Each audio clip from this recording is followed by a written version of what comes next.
Hello and welcome to our new show, Pearl Magazine. Tonight we take a look at Hong Kong's international airport from its Kai Tak days to its current location in Chek. And we're going to visit local heritage sites that are now commercially run, like the Peak Cafe and the Fringe Club, to find out some of the challenges that go into taking on listed properties. So Mel, I do have a question for you. Did you ever fly in or out of the old Kai Tak airport? Yes, I did actually many times, and it was the most amazing landing ever. You know, it was opened in 1925, and it had one of the most dangerous landings in the world.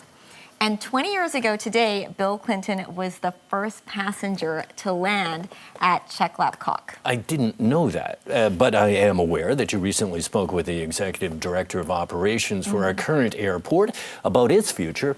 Let's take a look.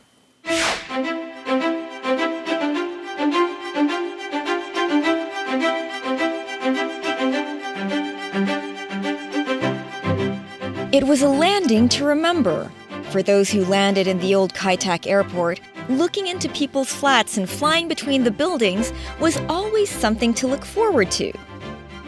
There's quite a short term. We used to call the area which is the checkerboard. So you make this particular 45 turn, and then you line up, and then you land on the Kai Tak runway. The landing wasn't the only challenge. The small airport in the middle of the city managed 29 million passengers and was the third busiest airport in the world for both international flights and cargo. The people from Kai Tak, we have to admire their hard work because it's such a small size terminal buildings. And the apron is so small, and yet we really managed such a huge throughput of 29 million passengers. It was quite a miracle. But it wasn't just a place for travelers and well-wishers. One thing I remember about Kai Tak, it was a very favorable place for students. Really? You know, for what reasons? Why? Because they can come to the airport and do the revision under the aircon. I didn't realize that. On July 5, 1998, Kai Tak shut down operations and moved overnight to the current home of the airport in Chek, which had been under construction for 6 years at a cost of $20 billion, the most expensive airport project at the time.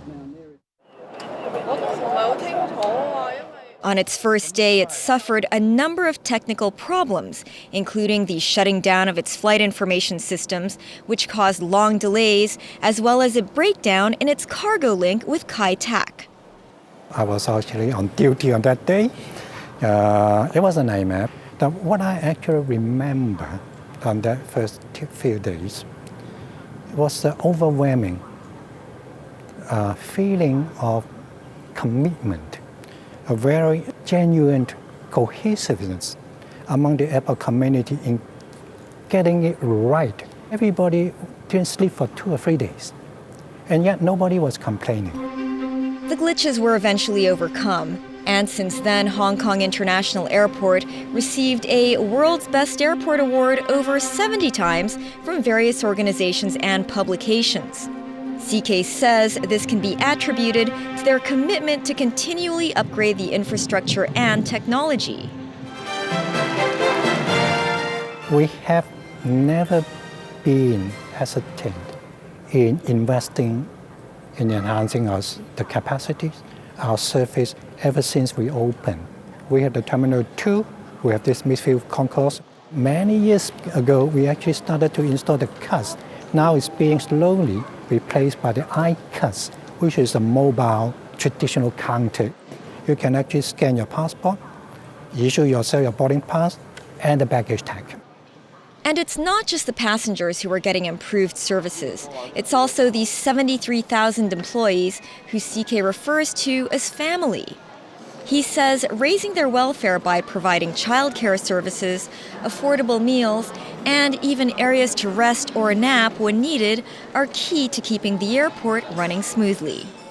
What our philosophy is, do our parts right, treat our staff right, and we will then work as a community and as a family.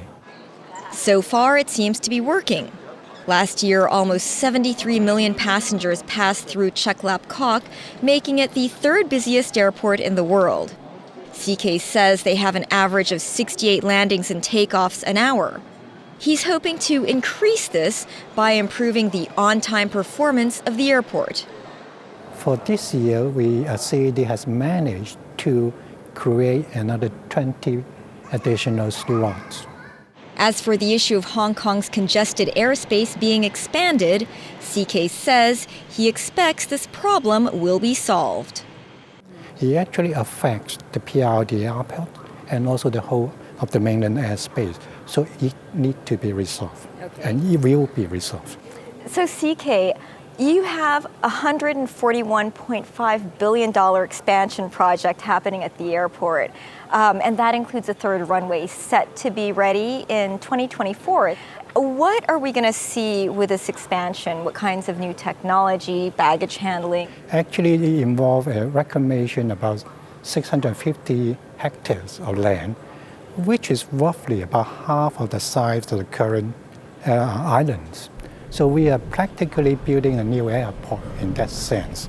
We actually have to install an additional train to connect the two terminals and also the baggage handling systems. So it's really more than just a third runway. It's actually the whole package. You've got new technology coming in, and I suppose that means this is going to be a smart or smarter airport. What additional smart features are we going to be seeing? Facial recognitions. There will be new technology in terms of the baggage handling systems, much faster, much more higher in terms of handling capacity. The ABM train will be much faster than right now. The use of simulations, like CCTV and analytical capabilities. We have to bear in mind we are now still 6 to 7 years down the road. So we need to be very careful to make sure that by the time we actually open, the technology will not be 4 or 5 years, out of date. Do you have any contingency plans in place in case certain systems don't work? Or do you have like a testing period for these new technologies? Because I think those were some of the issues that you had when you first opened this airport. They are new systems, so to speak. The contingency measure may not be the same as what we have right now to date. Once you roll that procedures, then you have to really communicate to the whole of the airport community. Everybody should know exactly what they need to do should there be something wrong with certain technology or systems. Now, they estimate that by 2036, there's going to be almost 8 billion travelers. Will Hong Kong be able to handle this number of travelers? By the year 2024, we will have the expansion. We have the additional runway. We will actually be able to take us to a handling capacity of slightly more than 100 million passengers. So how do you deal with competition from the other airports? So the pie to us, what I meant by the pie is a traveling public and the desire to travel is getting bigger and bigger. So with that in mind, even with the full completion of all the current plan of expansion for the 5 airports around the region, it is still not enough to handle that demand. Make sure that our service is the best in the league. Make sure our travelers' experience is the most unique of all. Then we can actually distinguish ourselves among the competition around the region. We actually started what we call the multi-modal arrangements, a sky pier, and using ferry to connect ourselves and expand our catchment area into the PRD region. We have 9 ports in the PRD region that we have direct service. We have cross-border coaches connecting Hong Kong to over 100 plus destinations or cities in the PRD region. I see. With a daily movements of about slightly over 1,000 trips per day. I see. So it's really the links, making those links easy and efficient. Exactly.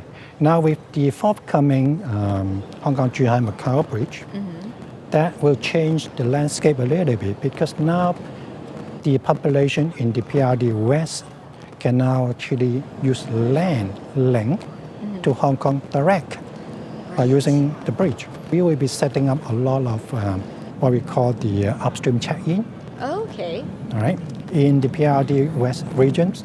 How do you see the airport of the future? I mean, it's continually changing. You said the technology keeps changing. Rather to try to meet the expectation, just always running behind. Okay. So what we wanted to do is we want to create that experience, which is something more than what you expected. Right. And that will take ourselves, distinct ourselves from the rest of the airports.